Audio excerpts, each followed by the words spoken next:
Hi, Jeannie. It's really nice to meet you. Hi. So I would like to start our discussion by asking you to tell me your full name and which institution you're from, what department you're from, and what you work on. Okay, so I'm Chandralekha Lau, but I go by Jeannie, so people call me Jeannie Lau. I actually just, as of 4 weeks ago, I moved to Ohio State University from University of California, Riverside. So I'm in all the places I have been in the physics department. Yeah. And can you tell me something about what kind of research you do? Okay, so I'm a condensed matter experimentalist. So over the past decade or so, I've been mostly working on, I would say, two-dimensional materials, although I also work on one-dimensional material, which is right now carbon nanotubes. So two-dimensional materials, meaning, I guess, as probably many people know, started with graphene, which is single-layer atomic carbon. It's basically single-layer graphite, and it was first experimentally isolated insulating substrates since 2004 by Manchester group. So the leaders of the research, Kostoyev, Novoselov, and Andrew Geim, received Nobel Prize for their work. And so that launched the field, and so right now I've been working on carbon and also other two-dimensional semiconductors. That sounds fascinating. So I was wondering, you're working in this area, what got you started? I mean, did you have some teachers, parents, Okay, so some how far events? back do you want to go?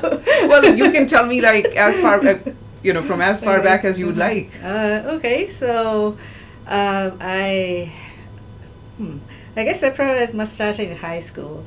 So I did my, so actually I was born in China. So this is my life story. I was born in China, and then my family moved to Hong Kong.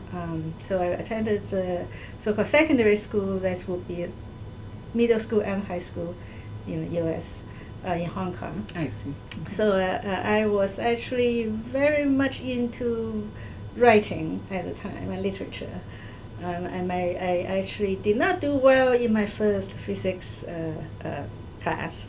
So we had physics in grade 9, actually, starting grade 9. So I did very poorly, almost failed. And I guess it's just I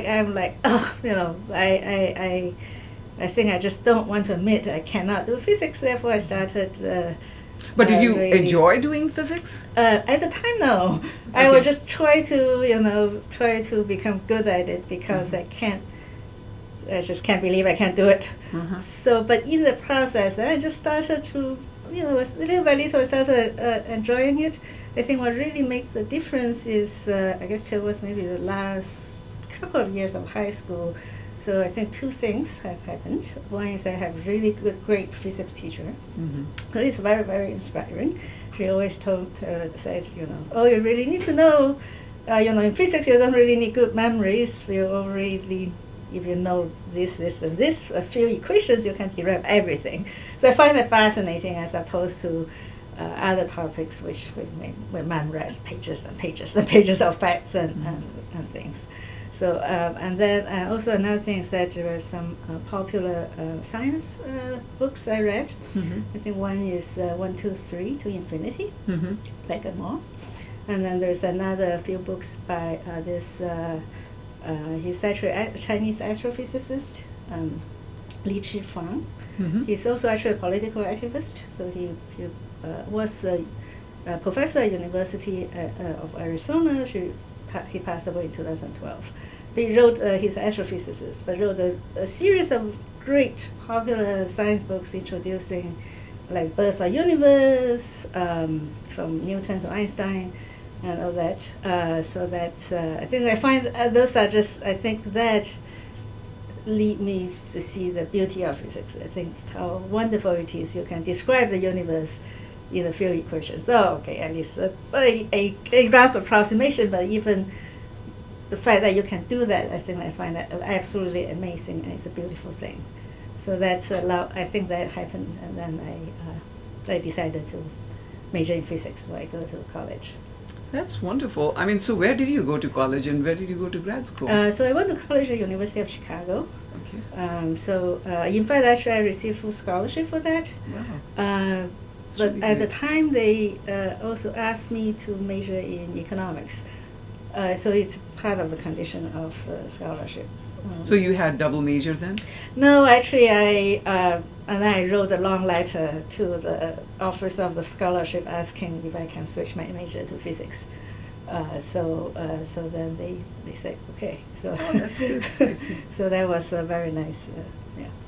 That's great. And where did you do your grad school? So I went to graduate school at Harvard. Mm-hmm. Yeah. So I majored in physics. So there I studied with Professor Michael Tinkham. Okay. Perhaps you know. Yes, know yes, him. of course. Yeah. So he's one of the giant figures in superconductivity. Right. So my research there is my thesis topic was actually to study how superconductivity disappeared in a thin wire. So when you still make the wires thinner and thinner, eventually actually superconductivity would disappear. Superconductivity is a bulk property. So if you make it thinner, eventually it would disappear. So I want to see how it disappears. Mm-hmm. It's a phase transition, it's a slow crossover, does it die with a bang or does it die with a whimper? So, Right. that's what is the criteria? Is that can we come up with a simple criteria for the disappearance? So that's my research topic. So I think that basically gets me into the field of so-called nanoscale materials and nanoscale physics and nanoscale systems. So, and how has the ride been since then? Oh, I would Since say you finished your it's, PhD, huh? whew. Like that. It was very, very. It's exciting. It's nerve-wracking. It's At the same time, At the right? same time, yeah. So, can you tell me some of the most exciting things? I mean, things that really get you excited about what you do, You want generally, and some of the things that you Oh. actually, feel are impediments. I would like to know both. embarrassment. No, Oh. I mean obstacles. Let's say. I see. Okay. Impediment. Yeah, Okay. yeah. So I think the nicest thing about I guess what I like being a physicist or being a scientist, is that there are moments where you maybe look at the data. Well, usually since I'm an experimentalist, we look at the data, and then there are moments. Sometimes you feel, oh my god, I got it. I know this is what it is. That explains this weird, beautiful data, and then I feel this kind of rush. That's wonderful. And then you say, oh my god, but I'm like currently the only one on this world that knows about this. That's a very nice feeling. So, well, it only happens a few times, but it is very. But it happens. But it happened. So I think that sometimes it's even very small things, right? It's you're not it's not like something like will be written in textbook probably, but you feel like okay, maybe it is something that will pave the road, allowing some other discovery to be made later by other people. That's okay, but at this moment, I feel like maybe I'm the only one in the world knowing this. So that's nice. That's a very great feeling. And it's important to enjoy those moments, That's right? right. Yeah. Yeah. That gets me through. Paper being rejected, proposals being rejected, all that kind of thing. But yeah. So, I was also interested in knowing whether, as a woman in physics, you feel that there is gender bias and any kind of impediment because of the fact that you're a woman. Well, so I think I have not encountered any explicit bias. I feel like it has, I guess I have, I know women in science or women in physics in particular has always been minority. So in class, for example, usually a class of 30, maybe there are 2 or 3 women, I guess 2 sometimes. So that's okay. But so I guess but that's okay. So I don't think I was bothered by that. So I think maybe some implicit bias I do notice sometimes. For example, especially I went to a conference with my student who is male to a country, maybe let's stay unnamed, right? So they will start talking. Well, this is also when I started my as assistant professor. A few years after I started as assistant professor, so I was still look fairly young, and probably not too distinguishable from my student. So they will start talking to my student first as if he's the professor and I am the student. For example, there's always things like that. Right. But okay, then I later get you. I think this happens less as I get older. And maybe also at, perhaps sometimes, for example, at meetings, committee meetings, faculty meetings, I do notice that I'm also soft-spoken. So if I say something, usually got ignored. But if one of my colleagues repeats it, a male colleague repeats it, it will be picked up and discussed, and people pay more attention to that. We have all had this experience. That's what I would say. Yeah. I think I would be hard-pressed to find any female physicist or scientist who has not had this kind of an experience. Right. So I also, similarly, my husband is also a physicist, actually in the same field. We go to conferences, go to visits. I definitely notice people will talk to him a lot more. If they don't know both of any of us, they will always assume I'm tagging along. So they always assume I'm the spouse that tag along this physicist. Right. So, I mean, are there things that you wish you had known when you were starting out in this area that would have helped you plan for things better, or, come up with strategies for dealing with some of the situations better? Well, that's, I guess I haven't not given this too much thought. I will say, I guess I will say probably I should learn as much as I can in school. Sometimes, you're places you say, oh, I would never use this particular topic later. I will never use it because that's not what I'm going to do in the future. But no, this will come back and bite you in the behind. Because I always found everything it's actually connected, and everything eventually you will have used this particular topic later. I guess another thing is learn how to write. I find that that's extremely important. So I always, especially as a kid, I actually wanted to be a writer. And now I always joke that, yes, I got my wish. I'm a writer. What I write emails, proposals, reports. So that skill that you had really helps you, memos.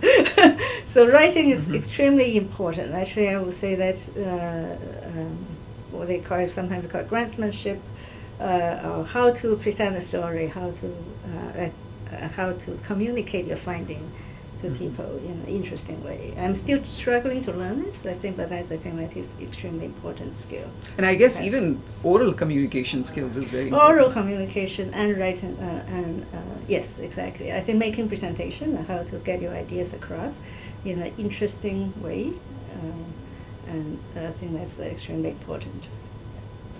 That's great. So what advice would you give to, young women who actually have similar aspirations?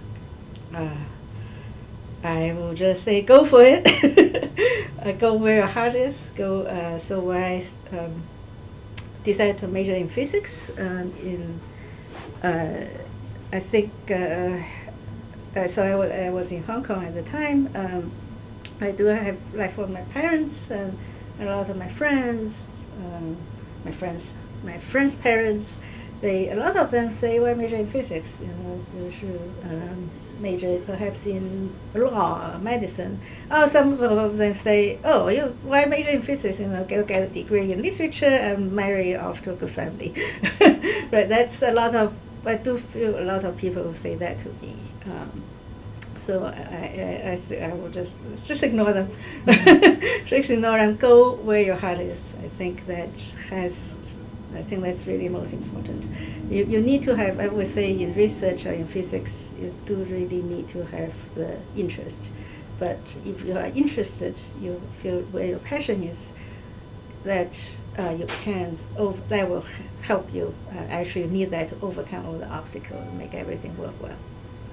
And what would you say to them about what the future looks like for physics and STEM in general?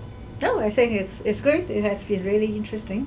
I think it has been a good ride. I think there's I think the nice thing about scientific research, I would say, is that we are not limited by our imagination. Okay, maybe sometimes we are, but the nature is such a wonderful resources. They will come up with surprises for us, especially as the experimentalist. I feel like, you just go there and do something. Nature will come up with reveal its beauty and tell you the secret, and it's beyond your imagination. So I think that's one wonderful thing about being in science. It's because it's not like in literature you have to come up with a good story, but in science, it's the nature will tell you the story. That's really true. Yeah. So I was wondering if you have some role models who inspired you. Right. Yeah. So I would say so Madame Curie is of course she's a great inspiration. So I read her biography and all that. So this is as a kid. I was maybe a more recent role model is Millie Dresselhaus, who just passed away a couple of days ago. I know, I was so shocked. Yeah. She's I think she is an example of women who basically you can have it all. She is married. She has 4 children. She's like this distinguished professor, well-decorated, extremely high achievement, extremely well respected. She really has everything, and she's so energetic.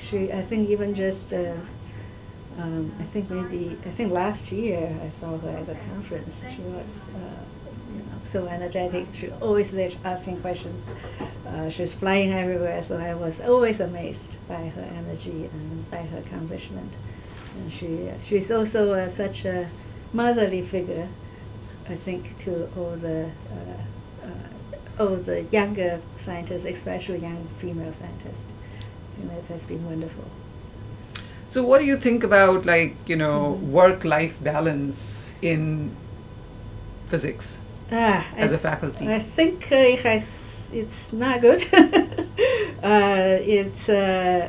It's difficult, I would say. Another thing is that I am. But how can if you had to give advice to say young women, what would you say to them in terms of how they can balance things? That I'm not sure I'm a good person to ask.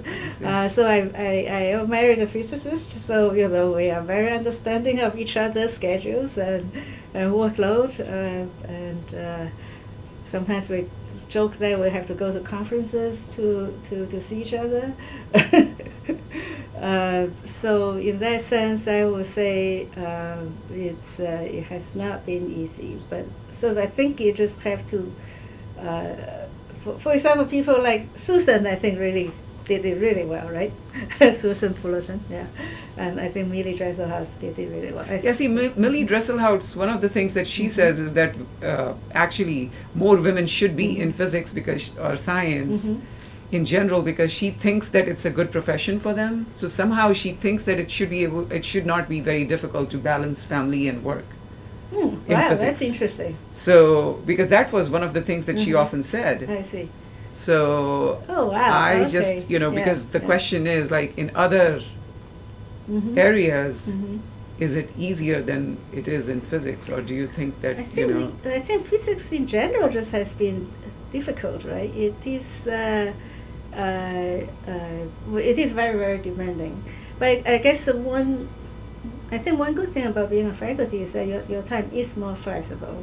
We always joke that we work all the time, except you can choose where and when you work. That's true. Yeah. Exactly. So I think it is more flexible, and in that sense, it's perhaps easier to take care of sometimes the family. There's some urgent things you need to do with the family, so that would be possible. Yeah, except for the time that you're teaching, I guess your time is flexible, even though the total number of hours in the week might be might be high. High, yeah. Right. Yeah. So, one of the questions that I wanted to also ask you is, do you have any favorite quotations that you'd like to share? Favorite quotations. I guess I will say, wow, Einstein's quote come to mind is that I want to know God's thought. The rest are details. As a physicist, I think, that is a very good way to, think about things. So That's right. I'm not surprised that that's one of your favorite quotes. Any last thing you would like to say to people who have similar aspirations, especially women? Just go for it. Okay, go for it. Go for it. Well, thank you so much, Jeannie. It was really Thank great to you. talk to you. Thanks Thanks a lot. for having me here.